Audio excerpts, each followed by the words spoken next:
Remember that your soul is home here.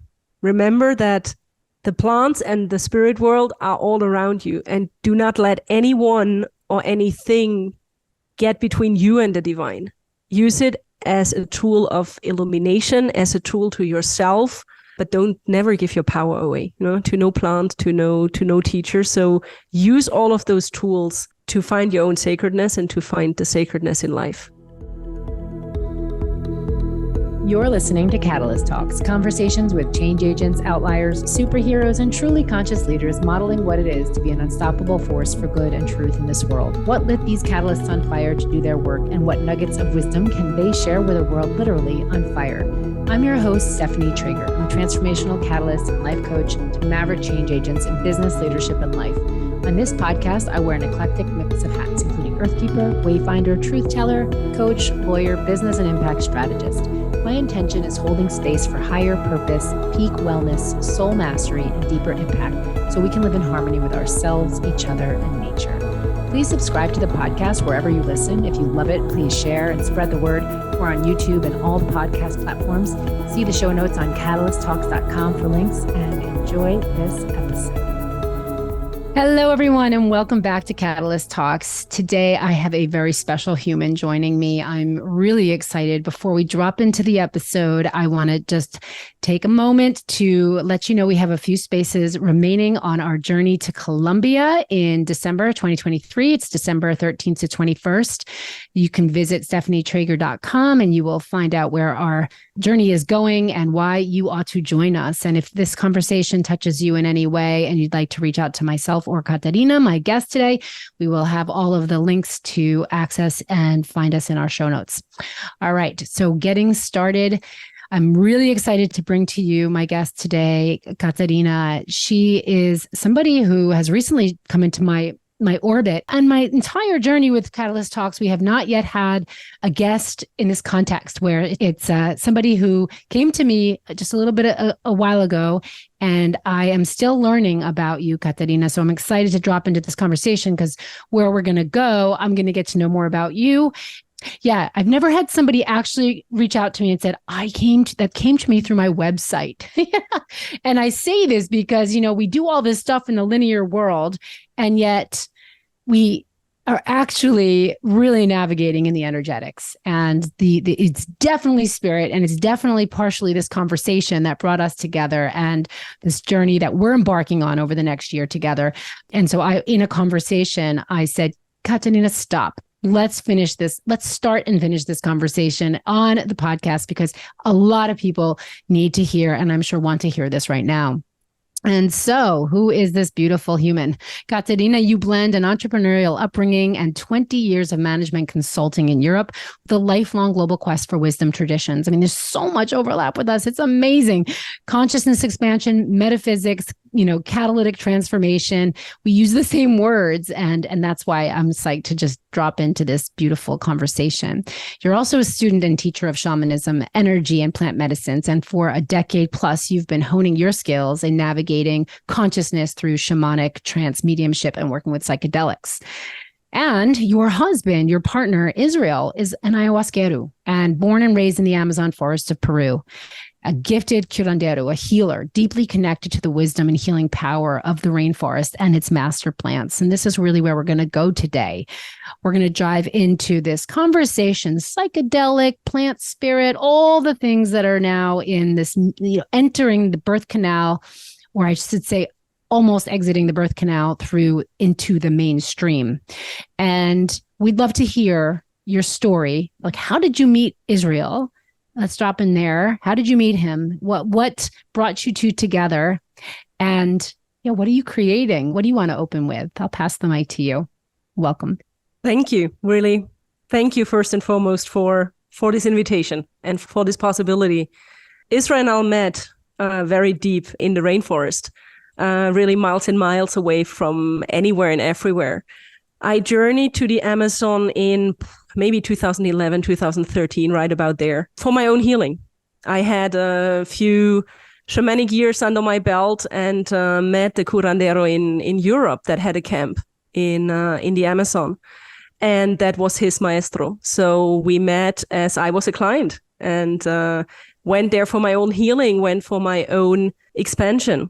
And over the years would go back to the very same camp, become good friends, and then later on colleagues with the guys over there, bringing groups and accompanying groups.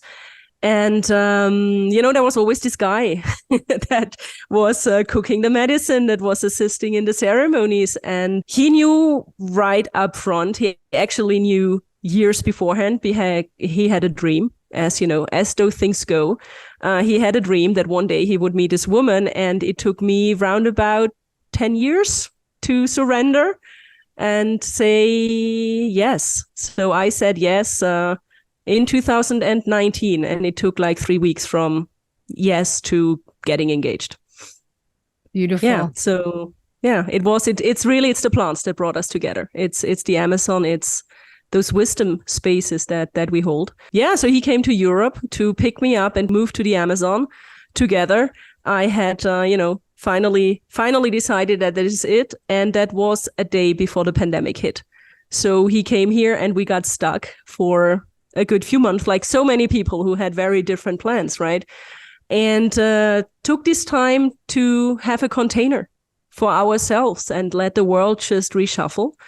And came out the other side to say we stay in Switzerland, where I live, where now we live, and do both. We do Europe and we do the Peru Amazon experience both together. So we started building up a healing business that literally does both, that does workshops and courses here, teaching, and that has groups and experiences in the rainforest as well. Beautiful. It is. I love the piece around, the dream that he had. It's such a teacher, right? As a person who is initiated in cultivating and offering and probably all things. And I want you to share this, like all things sacred plant spirit and plant spirit medicine. We're not just talking ayahuasca, right? There's so many master plants, and there's just so much to this. So this is what I want to open up with you. Right now, there is this renaissance, people call it, or whatever it is. It's a transformation happening around working with consciousness altering, consciousness expanding substances, and respect for all of it when it's held in respect. Yeah. So that's to start with. Though I noticed something that comes up just from my 30 years in this journey with plants and plant spirit medicine. And it's a defense, right? Like I'm in defense, and this isn't the energy they want either, right? It's like, no, that's just so 3D and old school anyway. But I noticed this defense of the plants and the defense of the plant spirit and the defense of the sacred and the indigenous and sacred, the wisdom and the wisdom keepers. So share with me your journey just in navigating. So, you're so deeply enmeshed in Israel's world, your world, and then there's this world of, let's just say there's the elders and there's the young folks, and we're all the young folks right now, like figuring out where does this all land and how does it land with integrity? The funny thing is my story with plants started way beforehand, and it's in hindsight that I see how my soul led me through it. I grew up in the absolute countryside of Germany. 800 people village. There's nothing else than plants around. Yeah. Both of my grannies were, cultivating, and a lot of herbal wisdom in the family that you wouldn't call plant shamanism or any, of those buzzwords that we now throw on it, but living with the earth, walking with the earth. So, now in hindsight, I realize what I picked up as a kid that was just but normal for me. And then went to Scandinavia in my teenage years and 20s to study with the elders there. That's when I stepped on the shamanic path to end up in Mongolia doing embodiment and yet not getting the message of having a spirit guide that was Hildegard from Bingen, my very first spirit guide that came through me. And I'm saying this because I think what is very, very important is that we remember we have spirit guides, we have plants in Europe. It doesn't have to be ayahuasca. It doesn't have to be Blue Lotus. Iboga, all of those beautiful teachers, like we have this right here in our soil. We've forgotten a lot about it. We've forgotten the method, how to go there, how to call them in, how to work with them. But there are still people in corners in Europe that can teach you about mushrooms here, about mistletoe, about, the belladonna, like the powerful plants that we have here.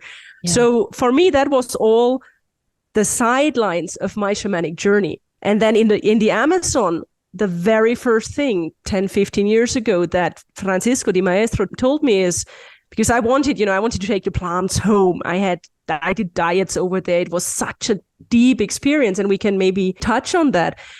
And I wanted to take them home. So my question was, do you have this dried, or can we bottle this? And he just looked at me like, gosh, girl.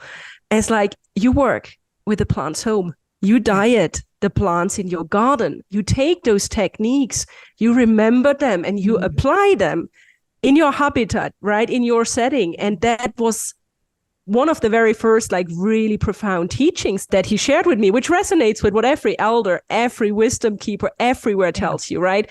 Take the sacredness, make it yours, live it, and bring it to life through where you live. And that, I think, is for me really one of, whoever wants to go into psychedelics and into plants, there's a lot of buzz in that and excitement. And then there's this stillness, there's this depth that earth brings us, that plant brings us. And you can have mind-altering experiences and the most profound journeys with mint or raspberry, or it doesn't have to be hallucinogenic. It doesn't have to be psychoactive. That's really yet another level. Baby steps, we can really start from the earth where we live on. Yeah, I love this so much. I'm always an advocate of this as well. It's like before you enter the deep end of the pool, you start in the shallow end, right? And the shallow end and learning to navigate that area is just potent, right? And so, oh my gosh, there's so many places I want to go. The piece about equipping ourselves with the tools and the team to navigate our psyche, right? This is a huge one, because when there's this tendency for the collective right now to be searching and seeking, and that there's this, silver bullet or this pill that we can take, or this experience, or this one ceremony we can go to, and it's going to change everything. And I think that a lot of the messaging around is that there are these amazing medicines that can help accelerate our path, people's path to out of depression or healing trauma. Very real, and I'm not denying that. There's so many stories of people having a psychedelic experience where they heal from really serious trauma. Yeah. What are your thoughts about equipping the psyche? Because we find that a lot of times people can also have a really alternative experience where it's complete opposite of what was intended. So speak to that a little bit. I think we need to differentiate an extreme situation for your soul, for your being that stretches you in the unknown. And you can have that definitely on plants, and I'll come to that in a second, but you can also have that through an event in your life.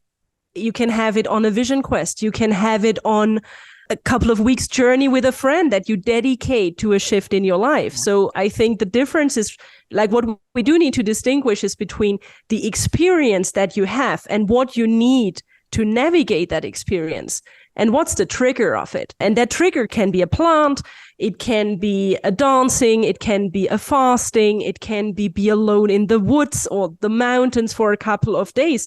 There are so many rites of passages, that techniques that we can do to come to that edge of our consciousness, to that point where the power lies and the trauma leaves you, right? So you're setting yourself up for an edge, for a cliff. And then you either, climb it down step by step and you give yourself time, or you're one of those people that just jump. But that's just personal preferences. You come to the edge.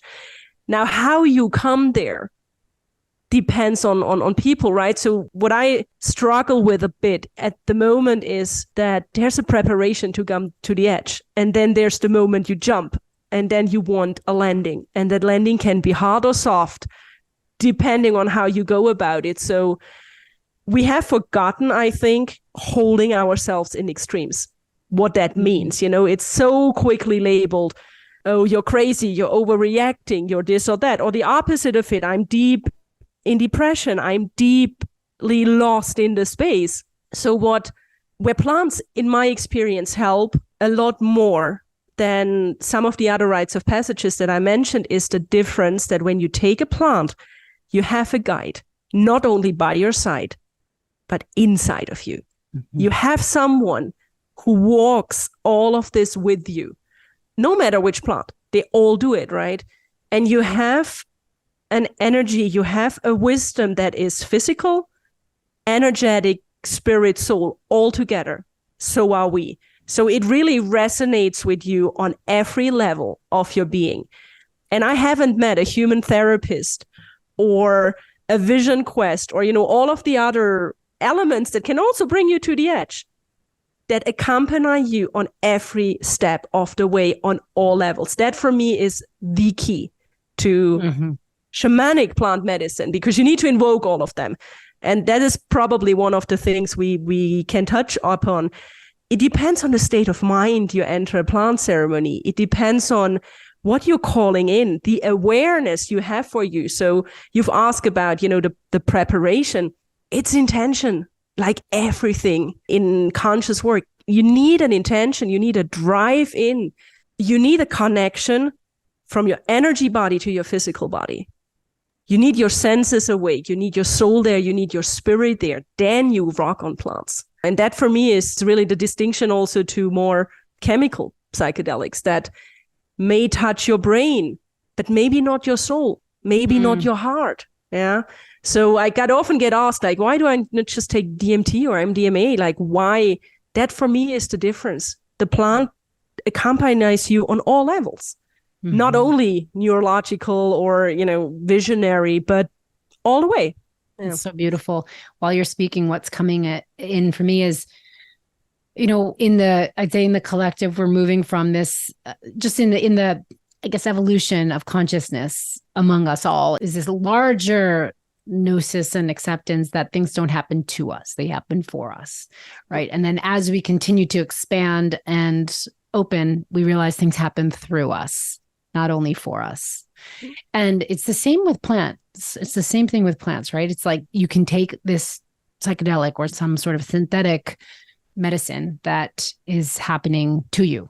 It's to your brain, right? Versus something happening for you. And then once we get to that place where we're really accessing all of these facets of the teacher plants, that they're happening through us. And it's in that, where I've been able to, when it's happening through you, you can actually connect with it before, you connect with it during, you connect with it after. And you don't necessarily need to ingest this plant or the substance to actually interact with the spirit anymore. So speak to that. Definitely. And, we're the vessel for the divine. That I think, any plant, every being on this planet is a vessel for the divine. And so is the plant, so are we. So there is a lot of starting to hold all of those different levels. Like the more you dive into the plant kingdom, like just recently in a ritual, there was the sentence of, how can you actually think you do not live in a plant kingdom? Like just look outside, they're everywhere. So it is this understanding that sacred space is everywhere. And we enhance it sometimes through, throwing something in, ingesting, doing rituals, and then we step out of it again. But actually it's there all the time. So the more you play with that, the deeper I think we can connect with that. For me, one of the advantages of physical plant medicine with regards to, the more the spirit comes into a song or the spirit comes into a ceremony is the physical reactions, is the detoxification, is what happens in your brain, what happens in your energy body. Like we're so stuck up in everything we do. Plants are flow. They're thrive, they're vibrancy. So we got asked very often, what are the side effects? Like what could happen to my body? And everyone who's been to the Amazon, knows that. And it's yet another lesson in letting go of control, surrendering and really trusting your body, trusting your being that they can hold those stages and you come back reborn.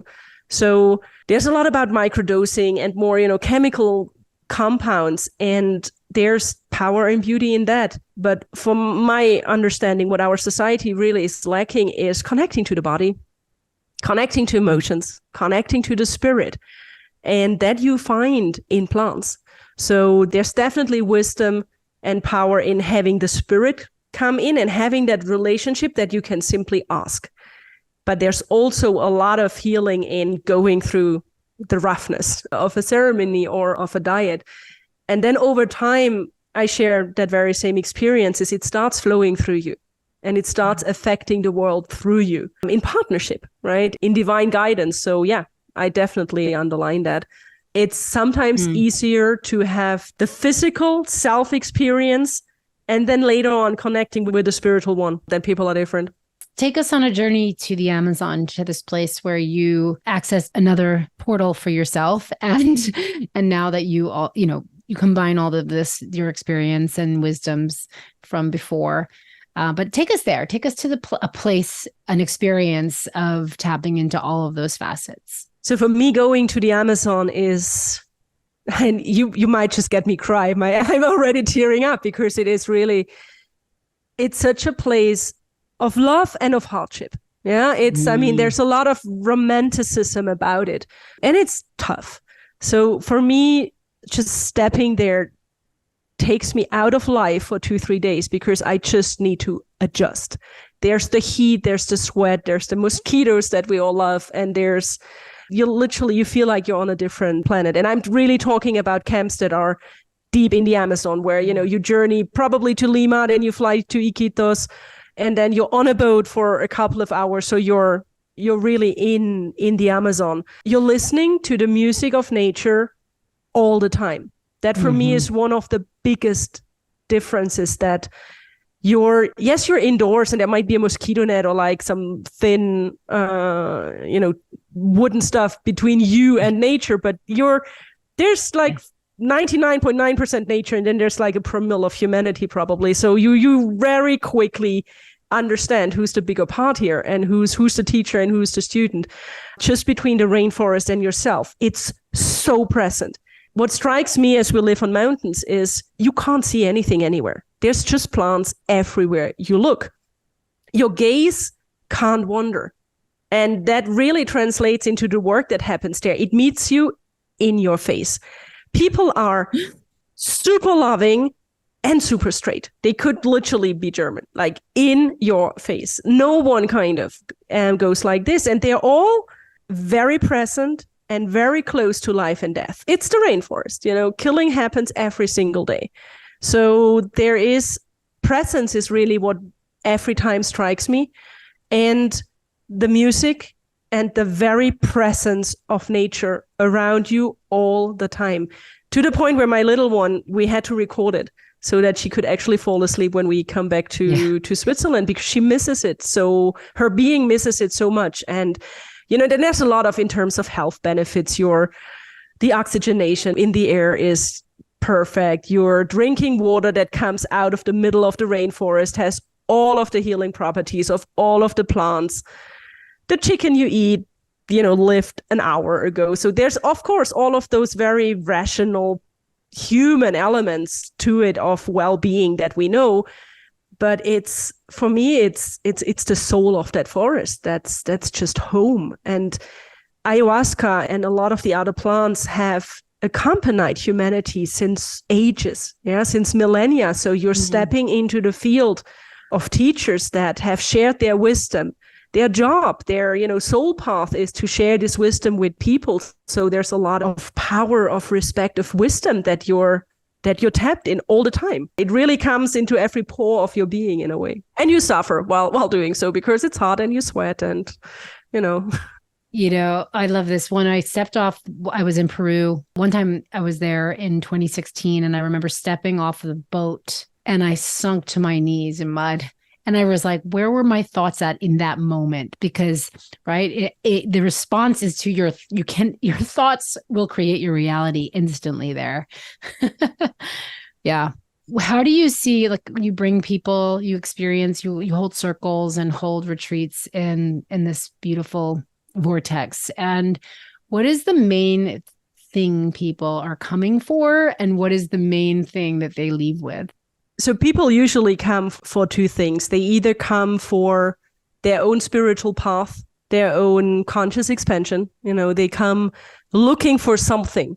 And a lot of them have walked the path since very, very long and know about the properties and, very consciously choose their tool.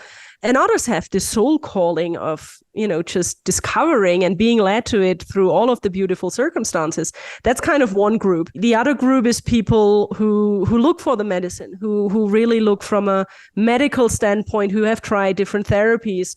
And really, no matter if it's more the chronic thing or if it's real physical, and they come to the end of their Western medicine journey and then feel there's something else.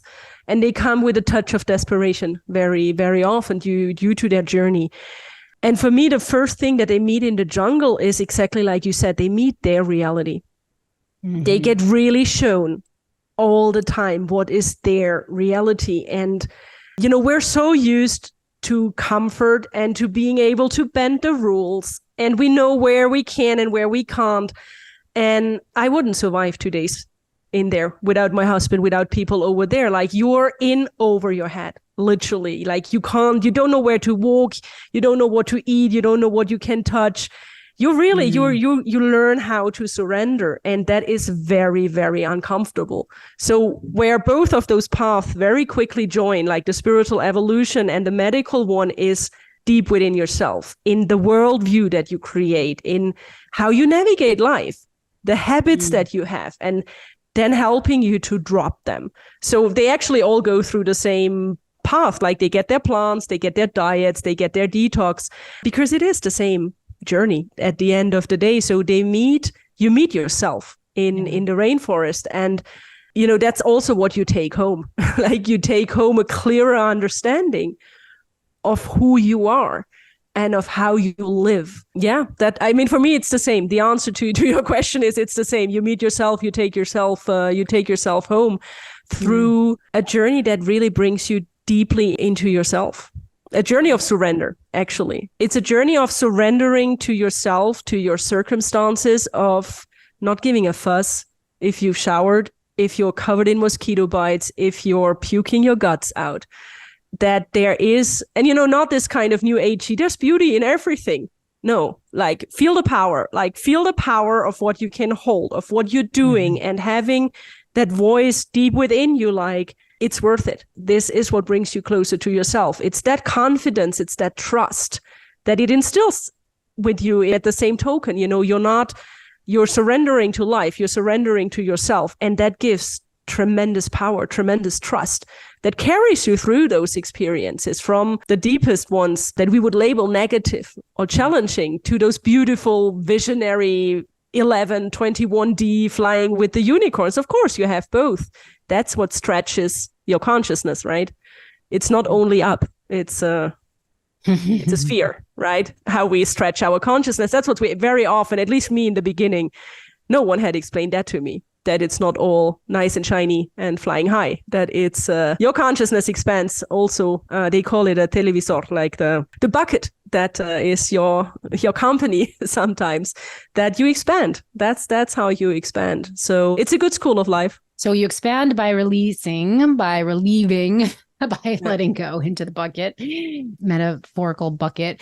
And there's also down, right? It's not just wide and up, but there's this down. And so often we are brought into the underbelly, underworld of our psyche. And that is where we find, I've heard so many stories of people having circles in New York City and Brooklyn basements. And it's an interesting juxtaposition, right? You just offer this vision of place. And when you enter the jungle, and the sounds and the smells and the sights, it's all part of the expansion of our consciousness. And it's all, when we're working with that medicine of place, it's the bugs, it's the insects singing there that are communicating with the spirit and the energetics of this plant and the physical of the plant inside you, right? And so it is. And then the Icaros, which you can talk us through in a moment. But my experience is that place is so important to these plants and the experience. And because everything about this place that you're, the Amazon, and again, not to romanticize it, there are many places in the Amazon that are now burnt down, that's a whole other conversation, and, logged and clear cut, though those places that remain in their vibrancy, where there is this incredible resilience and penetrates you on every level, that activates all the things. It's the primer. And so when we're looking at medicines here, like even working with mint, as you say, or oak trees, or whatever our medicine is of place where we are, we've somehow come to this point in our timelines where we need something super, super intense to break through, right? So take us into a journey there. What are your thoughts on this? Like, why is it that we might need this intensity? And why is it so important to have a guide before, during, and after? It's especially after, right? Especially for integration. I think it's that lack of control. It's the ability really to surrender. Like when you're there, the vibrancy is so high that it juggles your whole system, and things can fall off that much more easily that have held you back. And you're so much more physical. You're on the edge of your emotions. You're on the edge of your mind. Like your mind constantly tries to think about, was that a jaguar? Is that like a poisonous snake? Like, your mind is in overdrive, like without any stimulant, right? Just by being present, you learn not to worry about neither the past nor the future. You don't know if the cook will come, because if it rains and the dirt road is just unpassable, no one will be coming, and you cannot control it. You can't call anyone. You can't send a cab. Like you're out of your depth. So that is a very, very special container. So it's all that you've said in the sense of the vibrancy and the collaboration. But for me, what is one of the keys is really that it brings you to the edge of what you can hold through its sheer presence. But that you can also recreate here. So you can recreate it in places that are a little bit more tamed, because our nature around here is a lot more tamed than that wild, overwhelming, life-threatening experience in the rainforest. But you can bring people to the edge here as well. Like set them on the top of a mountain for 2-3 nights without a tent. And most of us will also be coming to the edge. It's a different path. And it's an edge that we can probably hold here, because it's only a weekend or 4 days of vision quest. It's not 3, 4, 5 weeks in the jungle. So, it's always this balance in terms of preparation and ceremony and integration of, it's a Gauss curve, right? Like how much do you really prepare? How do you hone your intention? You go through the pilgrimage, the hardship of going somewhere, and that'll catalyze the breakthrough that you have. It's physics. And then once you have that breakthrough, to really make it work, to change your life, it needs to come down to earth. You live on earth. So if you really want something that changes your life, you need that downslide where you integrate and where you give yourself the time, like you've prepared and did the pilgrimage, to hold that essence and let it simmer from like the metaphysical, the images and the dreams and, those feelings that you can't name, to make it yours. And that is unfortunately very, very often where we're too impatient. We don't have the tools. We're too impatient. No one accompanies us. So all of that hard work and all of those mind-blowing experiences, they remain just that. They don't change our everyday reality because we don't manage to pull them in our everyday reality. I had ayahuasca before I went to the Amazon. I had it in Europe. And, as my husband is an ayahuasquero, we were looking for ways how and where actually in Europe we can practice. And one of the first questions he asked was like, will the plant travel?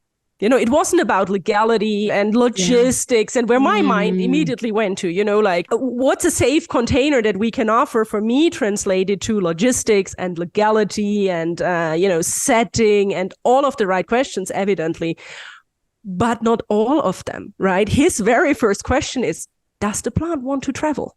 And, how will he connect from here to the plant? And it shows you this intimate relationship that they have.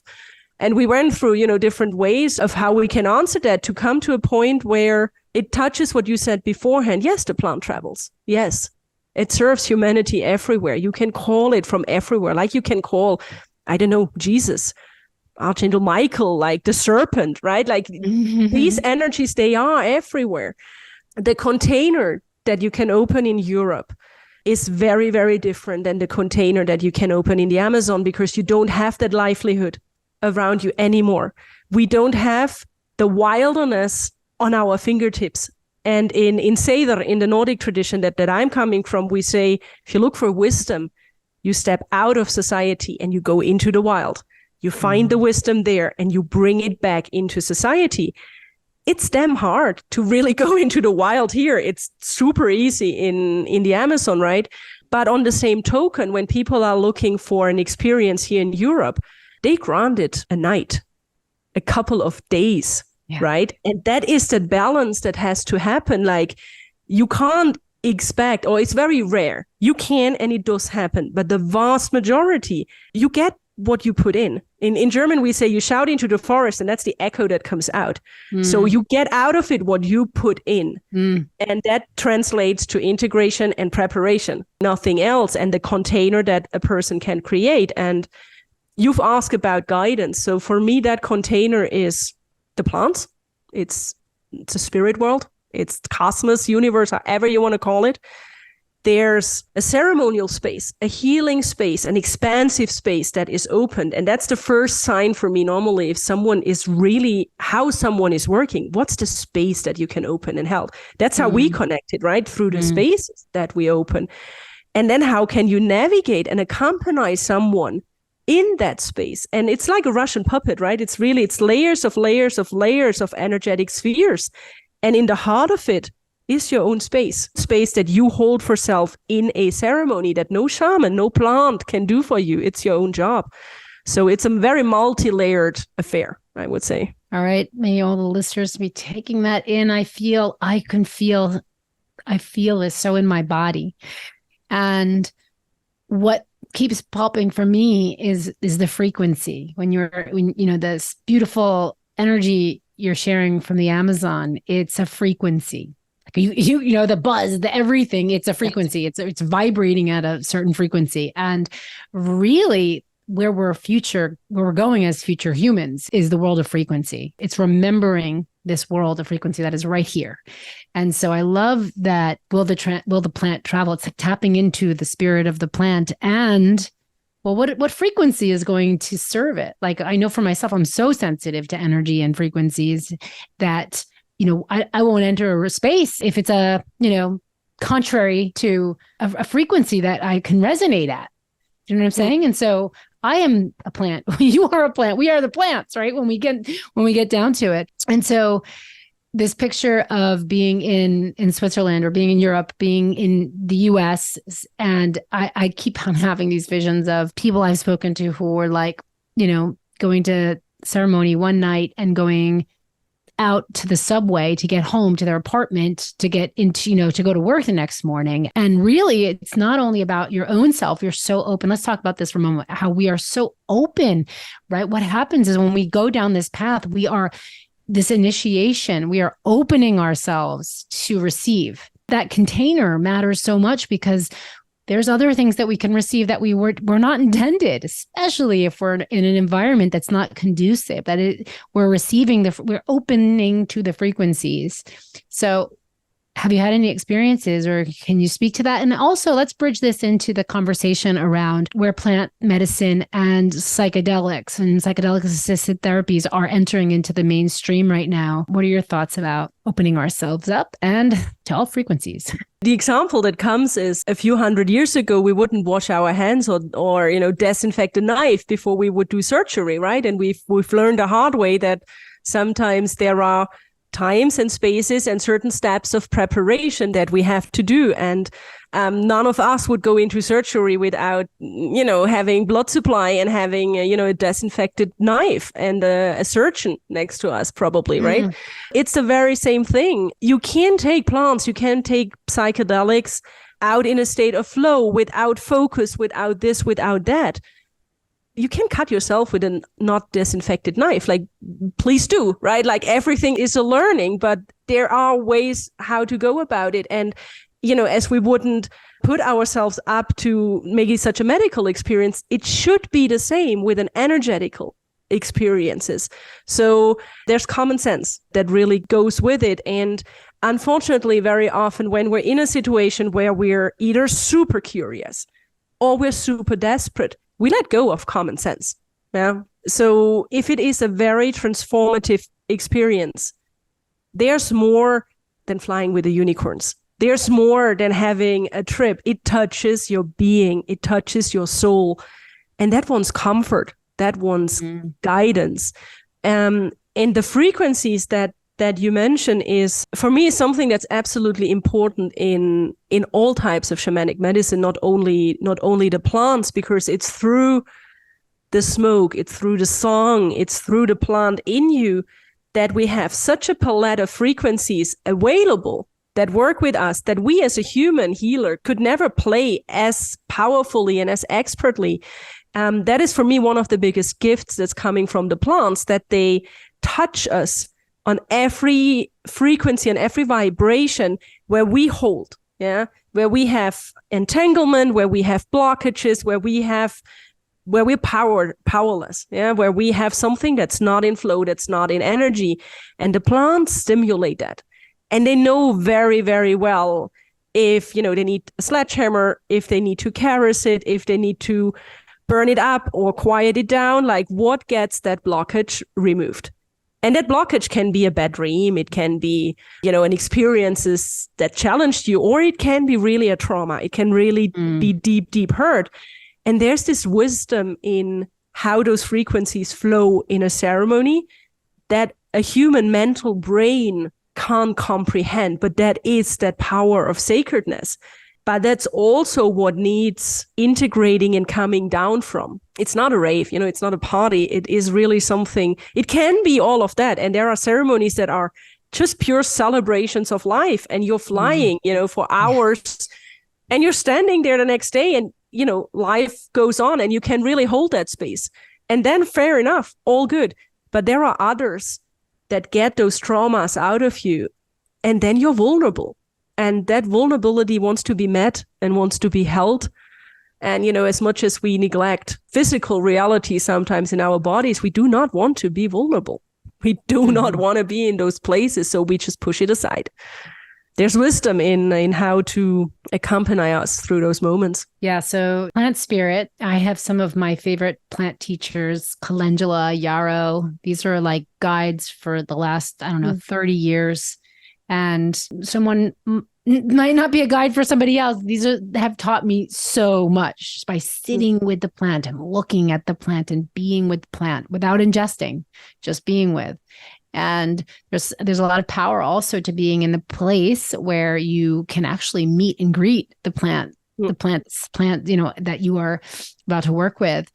What are your thoughts? Let's kind of talk about where things are going now in this world of psychedelic assisted therapies, and really how clinicians and researchers and things are, anything we sort of make into a reductionist mechanistic pathway has an opportunity. Policymakers and entrepreneurs and, monetizing, and there's all this going on right now. You've got term sheets on psychedelics right now, and wisdom keepers and plant spirit medicine. And so there's a lot, and this is great because there's a wider consciousness, a bigger curiosity, which is beautiful. And so how do we as wisdom honorers and connectors hold this space or see this space? And what are some of the challenges, pitfalls we need to be mindful of as these beautiful spirits enter into the mainstream? Or let's just say all these synthetic psychedelic opportunities. There's a wealth of good in safety, in regulating, in making things more tangible for people in a realistic 3D way. And we all know that, if you have plants in your garden and you brew a tea, and then you buy something in the supermarket that is probably shipped from somewhere else on the planet, and if we're honest, if we just take in the aroma, I'm not talking about the spirit or the energy, just the taste and the aroma of it is different. We all know that. And it's the very same with medicine, irrespective if it's psychedelics or if it's plant, like chemical or plant-based, I want to say. So there's this awareness of the further away you are from vibrant, thriving nature, the more important it is that you can connect to that, not only through what you're ingesting, but through your feeling, through your mind, through your knowing. So this is, I think, where, industrializing something or scaling something comes with just a lot of questions. Like, what does it do to the natural habitat where these plants grow? And we all know that. Just look at, cereals and soy or, whatever we eat on a normal basis. All of those problems, all of those challenges will apply to medicine if we don't change the way how we go about things. And then, of course, there's the sacredness. In addition to it, can we do it honor? Can we keep it alive? Is it our job? Can we dare, to do those things? So it's a very, very, very multi-layered space. And I often get asked, like, would you do chemical psychedelics or would you only do plants? And for me, my answer is always, it depends, because it depends on who does the medicine. Mm-hmm. It depends who touches it. Like, if I've learned one thing in my whole shamanic career, if you can even use that word, is be careful about what you ingest in your body. And it goes for everything in terms of food and drinks, but specifically about medicine. Not only plant medicine, also other healings that we take in, opinions from people that we take in. Where is it coming from? Is it true to source? And I struggle with the chemical versions of it because for me, they feel soulless, and they feel like they touch only one part of my being and not every part of my being.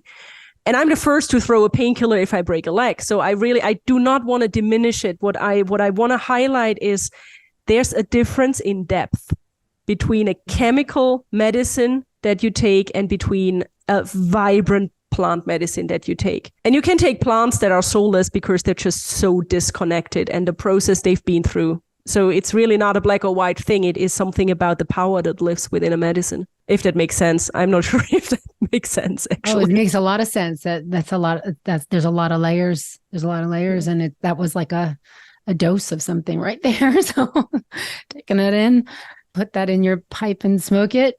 Mm. It's like one big hologram, right? That the way we're entering, if we really look at the simulation that we're in right now, how we do one thing is how we do everything, right? How we eat, how we take medicine, how we drink, all of these things, how we live. It really is. And that's kind of like that teaching that always comes back to me when I'm my first foot off the 8-hour boat ride up an Amazon, a river in the Amazon, Peru, and sinking to my knee. It's like how we do one thing is how we do everything.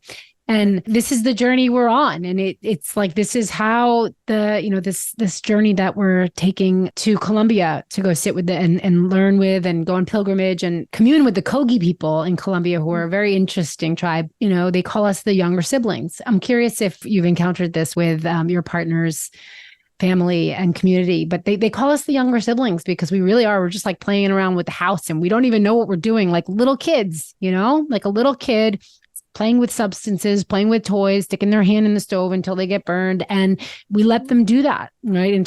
Sometimes until they learn. That's how we've learned, is we take our risks and we started off this way. This is exactly what you said, right?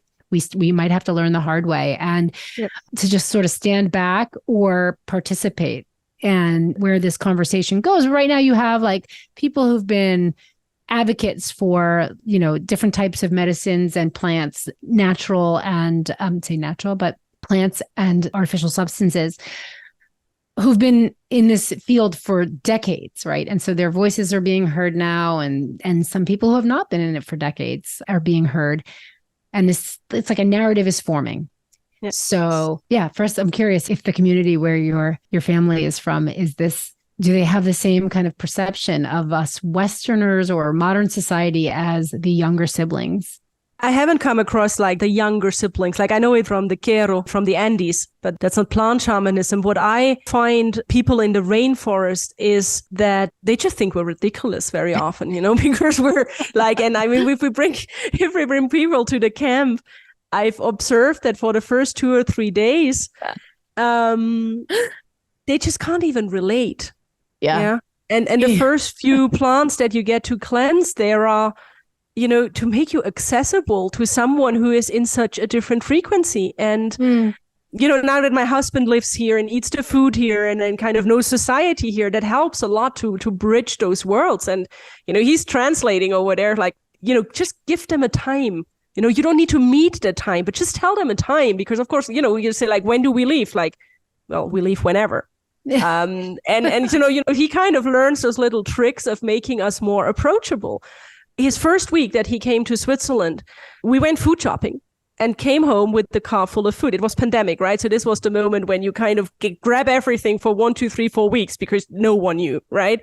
So in the car, I asked him, listen, what do you want to eat when we're home? Because in my brain, I'm going through what needs to go into the fridge, what needs to go into the freezer, what are we going to put into the cellar. So I'm none of those people that start sorting at the cashier in the supermarket, but I do, once I come home, want to know where do I put things. So literally 5 or 10 minutes away from home, I ask him, what do you want to eat? And he's like, what do you mean? Like, we're 10 minutes away. Like, can we come home? And can we then, think about what we want to eat when we actually eat? And things like that happen all the time, where I'm like, dude, you might have been on a 25, 30-year-old journey already.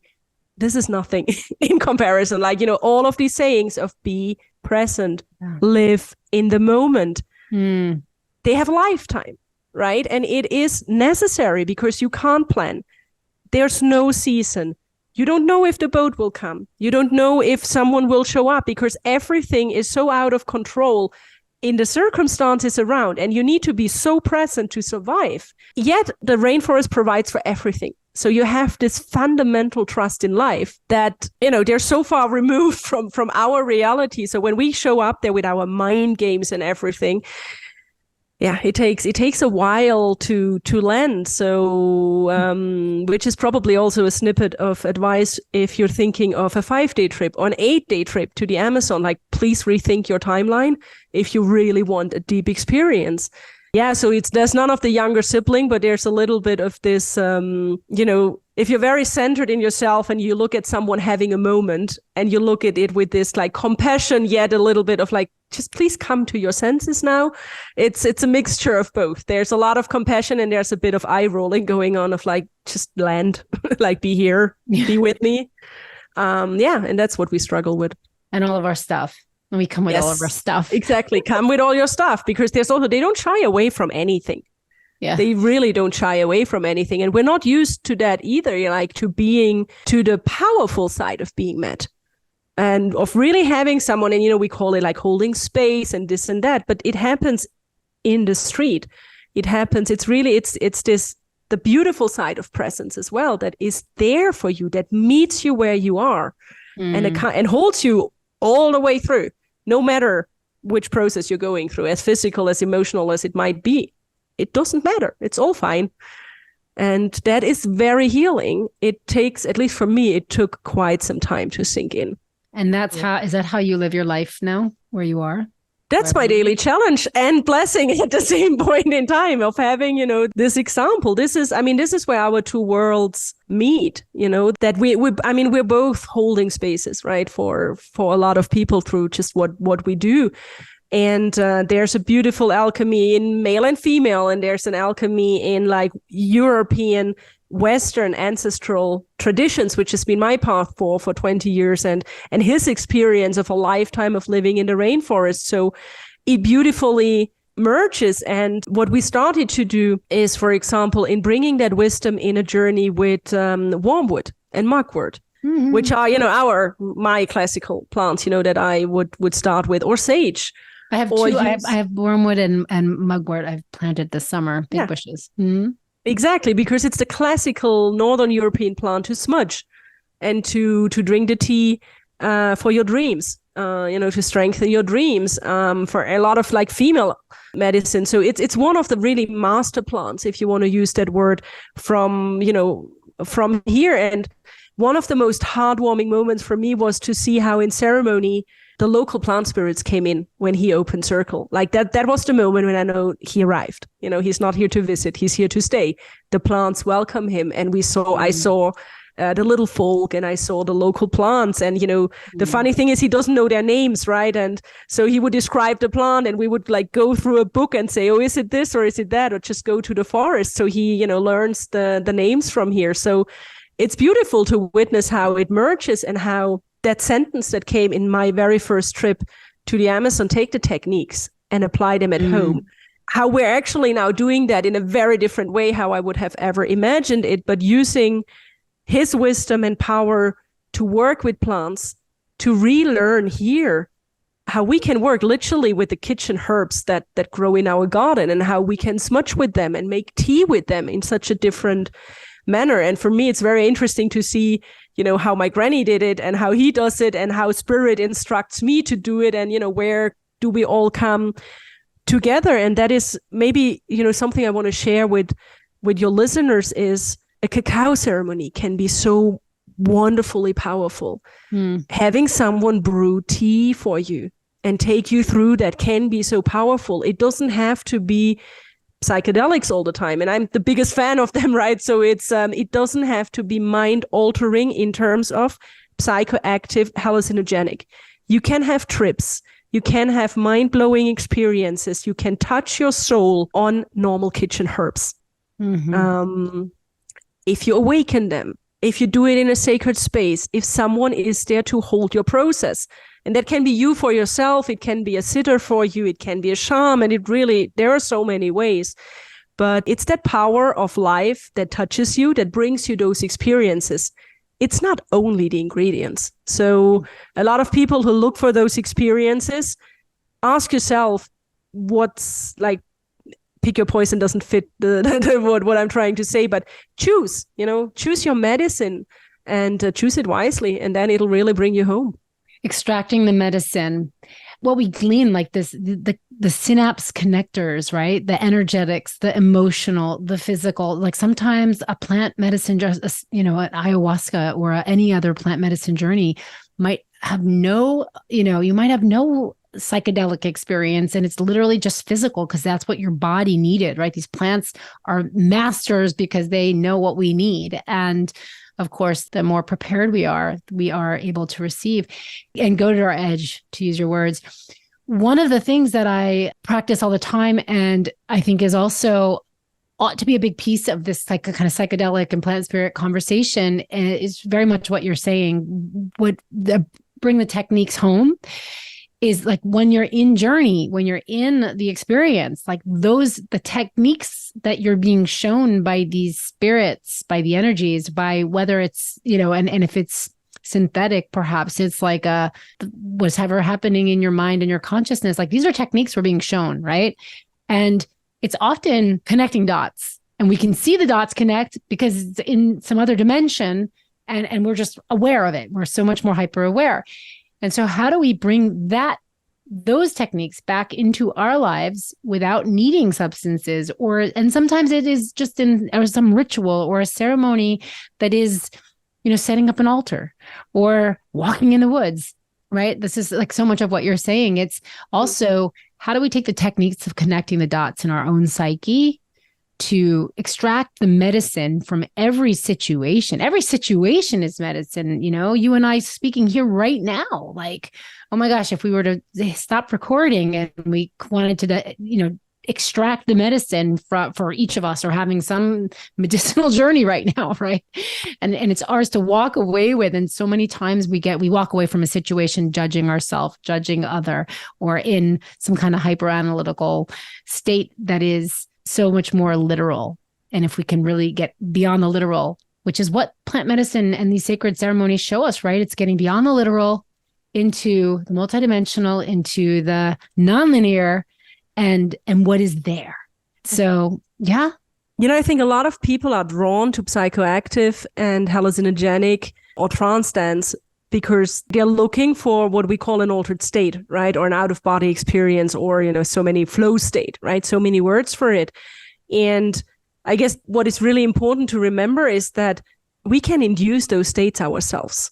Yeah, we don't have to go through hardship. We don't have to fast for a week. We don't have to use plants. We don't have to do the drumming. And, of course, they are all techniques. They're there because they work, right? But what it is inside of us is that shift of perception, is training your body, training your senses to perceive. And training your energetic body, training your brain to make sense of the world around you. Yeah, like make your senses pick up and have an extrasensory perception. Yes, plants help a lot with that through their ingredients or a shamanic ceremony or this and that, but everyone can learn it. It's an innate ability that we all have. So this connecting the dots for me is stepping out of the linear, dual opposites that we live in and have that, what a lot of people call a higher perspective, right? For me, it's the web of life. There's no higher or lower or this and that. It's the web of life. I'm connecting with life, which is multidimensional, multifaceted. And this knows how to connect the dots. It's like a plant knows how to grow. It's the sun knows how to shine. Like my brain doesn't need to comprehend it.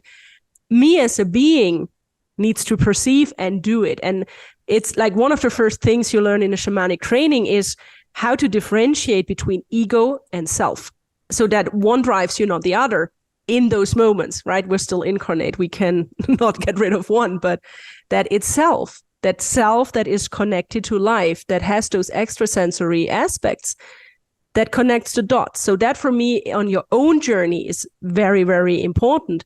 With plants, without, it doesn't matter. Where plants come in and where it's probably very interesting for therapists, or if you go for plant-assisted medicine, is plants have this innate power of bringing that multidimensionally to you. You and your sitter or therapist need to be able to receive it. Yeah. If not, it just goes somewhere. So in Switzerland, for example, there's a lot of trials on psilocybin at the moment. And we're accompanying some people who, came to us of like, how can we integrate your wisdom in what we do as therapists? And the same, happens in the Netherlands, for example. Either people who had their own experiences who now offer retreats realize like, this is not multidimensional. This is like dual.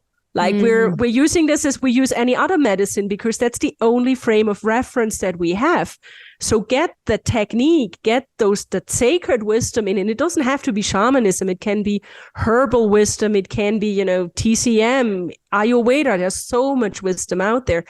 How do we move from a 3D medicine to a multidimensional medicine? So we really touch everything that a plant can offer. And that psilocybin is not just a pill that you pop and a trip that you have, but it becomes this whole body, multidimensional experience. So we're getting a lot of questions of, as a therapist, how can I accompany this? As a client, what can I do for myself? Kind of disregard the therapist. How can I do that for myself? So this is, I think, where a lot of the fields start to overlap, and people that really go about it consciously and with an open heart, they're starting to ask these questions. How can we avoid making out of plant medicine just a pill that we pop? And I think that's the right questions to ask, definitely.